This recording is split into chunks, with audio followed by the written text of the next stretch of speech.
ആദ്യമേ തിരുത്തട്ടെ, ഈ സ്വാതന്ത്ര്യം നിങ്ങളുടെ കയ്യിലിരിക്കുന്നതാണ്, ഞാൻ തരേണ്ടതല്ല. ഞാൻ ആരാ തരാൻ എന്ന് ഞാൻ ചിന്തിക്കാറുണ്ട്.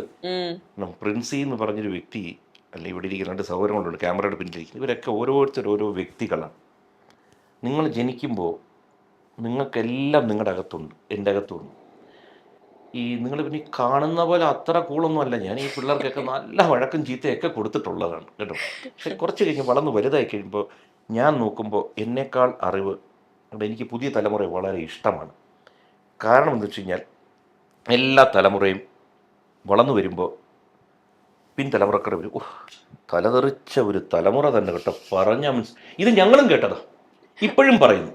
അതെന്തെന്ന് വെച്ച് കഴിഞ്ഞാൽ നമുക്കൊരു തോന്നലുണ്ട്, ഇപ്പോഴത്തെ ചെറുപ്പക്കാർ ഭയങ്കരമായിട്ട് വഴിപടച്ച് പോകുന്നവരാണ്, അങ്ങനെയാണ് ഇങ്ങനെയാണ്. കണ്ടില്ലേ, കണ്ടോ ഇപ്പം എൻ്റെ മക്കൾ ആമ്പിള്ളേരൂടെ കറങ്ങുന്നു, പെൺകുട്ടികൾ ഒരു നിയന്ത്രണമില്ല, കണ്ടവൻ്റെ കൂടെ ഇതാണ് പറയുന്നത്. അതിനകത്തൊരു കാര്യം മനസ്സിലാക്കുന്നത് വെച്ചാൽ, ഞാൻ ഈ പ്രായത്തിൽ പോയിരുന്ന കാലത്തും എനിക്കും ഇതേ ആഗ്രഹങ്ങളുണ്ടായിരുന്നു, പെൺകുട്ടികളുടെ കൂടെ പോവുക, ഇതൊക്കെ ഉണ്ടായിരുന്നു. അഥവാ ഞങ്ങൾ എവിടെയെങ്കിലും കറങ്ങാനൊക്കെ പോയാൽ പച്ചക്കള്ളം വീട്ടിൽ ഒന്ന് പറയും. എൻ്റെ ഫ്രണ്ടിൻ്റെ അച്ഛന് സുഖമില്ലാതായി, അവിടെ ചെന്നപ്പോൾ അവിടെ നിന്ന് വരുന്ന ഒരു സ്കൂട്ടറിൻ്റെ ടയർ പഞ്ചറായി, പച്ചക്കള്ളം പറയുമായിരുന്നു. ഇപ്പോഴത്തെ പിള്ളേർ കള്ളം പറയുന്നില്ല.